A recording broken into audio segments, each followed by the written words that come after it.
जी sir, क्या हाँ। बताएंगे? पहले सबको प्रणाम। देखिए, मैं चुनाव लड़ रहा हूँ और मेरी वाइफ चूँकि मुखिया प्रत्याशी हैं, जिनका नाम शीला देवी है, जी कारीसत पंचायत से। पहला चीज़ ये है कि मैं ये बता देना चाहता हूँ कि चुनाव को मैं पेशा बना के नहीं लड़ रहा हूँ। कोई भी चुनाव पेशा नहीं होना चाहिए। जी जहाँ तक आज बहुत पंचायत में ऐसा स्थिति हो गया है कि लोग चुनाव को पेशा बना लिए हैं कि हर बार हम ही रहें और हर बार हम ही लड़ें। ठीक है। अब रह गया सवाल मेरा चुनाव लड़ने का उद्देश्य। तो मेरा चुनाव लड़ने का उद्देश्य है, और मैं पहले भी कह चुका हूँ कि मैं ये चुनाव लड़ रहा हूँ जो अब तक हमारे पंचायत में जो विकास नहीं हुआ है वो विकास करने के लिए। सरकार पंचायती राज व्यवस्था के लिए सरकार जितना चीज़ दे रही है उसका लाभ सभी लोगों को नहीं मिल पा रहा है। और ये बहुत दिन से, चूँकि हम पहले संघ के कार्यक्रम करवाते थे, रावण वध, रामनवमी कार्यक्रम, जी और लोग मित्र के साथ हम करवाते थे। फिर बीच में हम चूँकि 10 साल झारखंड में चले गए तो एक कार्यक्रम यहाँ पर स्टॉप हो गया। फिर हम वहाँ से आए यहाँ रिटर्न, पूरा परिवार अब यहाँ शिफ्ट किए। तो इस कार्यक्रम को तो अब शुरू करवाएंगे हम। खैर वो तो हम लोग का संघ का कार्यक्रम जो है वो तो अलग कार्यक्रम है। अब रह गया चुनाव का समाज के लिए। तो बहुत सारे लोग हमसे बोलते थे, आते थे तो कि आप 2011 में एक बार हम चुनाव लड़े थे समिति वाले। जी तो चूँकि मेरे में त्याग का भावना भी था, जब समिति वाला चुनाव लड़े थे तो मैं उस समय हम जेंट्स पोस्ट था समिति और लेडीज़ था प्रमुख। तो चूँकि हम जेंट्स पर लड़े थे और प्रमुख के हम इसलिए नहीं थे थी में कि चूँकि लेडीज़ हो गया था। जी उसमें रिकाउंटिंग में एक तरह से चुनाव हम जीत गए थे। उस समय मेरे विपक्षी थे हमारे ही गांव के सहदेव सिंह जो थे। तो रिकाउंटिंग के समय हमारे बड़े बहुत समर्थक लोग बोले कि आप रिकाउंटिंग कराइए। तो उस समय हम रिकाउंटिंग नहीं कराए, चूँकि हमको प्रमुख बनना नहीं था। मेरा ये उद्देश्य था कि हमारे पंचायत में किसी भी भाई को अगर प्रमुख आ रहा है तो उस खुशी की बात है, चलिए उसके लिए कोई दिक्कत नहीं है। तो त्याग भावना था। उसके बाद भी बीच में बहुत सारे भाई लोग प्रयास किए कि आप चुनाव लड़िए। तो मेरे में एक त्याग भावना था, इसलिए हम बोलते थे कि अच्छा लड़िए आप लोग, जब समय आएगा तो हम लड़ेंगे। इस बार हम जब गांव आए तो उस समय गंगा माँ भी आई हुई थी।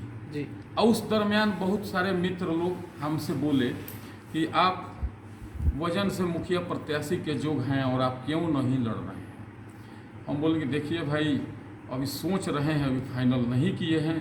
तो एक बार क्या हो, हाँ, पहला चीज़ तो हम बता दिए जी कि पंचायती राज व्यवस्था का जो भी कार्य होगा हम धरातल पर लाएंगे। इसमें पहला चीज़ है कि मेरा सोच है कि मैं अगर मुखिया बनता हूँ, जनता हमें बनाती है, तो पूरे पंचायत में हर 2-3 महीना पर मैं घूमूंगा, निरीक्षण करूंगा कि क्या दिक्कत है। जी दूसरा चीज़, अभी मैं बहुत सारे गाँव में देखा, अभी चुनाव कार्यक्रम में, प्रचार कार्यक्रम में, कि बहुत ऐसे गरीब गुरबा घर है। आज के समय में इतने जब ज़माना इतने आगे बढ़ गया है, समय इतना आगे बढ़ गया है, आप विश्वास नहीं कीजिएगा कि 2-3 गो घर मैंने देखा कि नई एक लेडीज़ थी बेचारी और एक लड़की थी। और उसका घर कैसा था कि माटी था और ऊपर से फूस और खजूर का पत्ता डाला हुआ था। और गिड़गिड़ा के कहने लगी कि देखिए मेरा घर पास नहीं हो रहा है। हमको बहुत हमको बहुत ही बुरा लगा। बताइए आज के समय में, थोड़ा सा हाँ जी बताइए, आज के समय में जब सरकार इतना सुविधा दे रही है, आखिर घर किसका पास नहीं हो रहा है, घर किसका नहीं है। जिसको घर बनाने का कैपेसिटी नहीं है उसी का ना घर नहीं है। जिसके पास पैसा रहेगा वो अपना क्या चाहेगा कि वो अपना घर नहीं बनाए, उसका बीवी बच्चा बरसात में, जाड़ा में और धूप में परेशानी उठाए, वो जरूर बनाएगा। लेकिन जो अक्षम है, जो एकदम गरीब है, दबा हुआ आदमी है, उसी का घर नहीं है।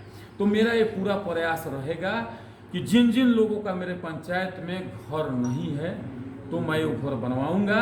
इसलिए बनवाऊंगा कि सरकार कहीं ये नहीं कह रही है, बिहार सरकार, कि अब 2 गो को बनवाइए, 2 गो को मत बनवाइए। यहाँ क्या हो रहा है कि 2 गो को बन रहा है, 2-4 गो का नहीं बन रहा है।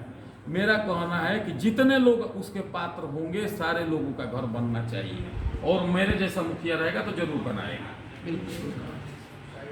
और मैं बोलूँगा कि स्पष्ट रूप से मैं बगैर कोई स्वार्थ के, ये बात पूरे समाज में कहा हूँ, अपने प्रचार कार्यक्रम में और यहाँ भी कह रहा हूँ कि अगर आप लोग, जनता हमें जिताती है, मौका देती है, जनता हमें समर्थन देती है, तो ये मेरा स्पष्ट एक तरह से चैलेंज है कि अगर 5 साल मैं पूरे क्षेत्र अपने पंचायत में विकास का काम नहीं किया तो अगला चुनाव लड़ने मैं नहीं आऊँगा।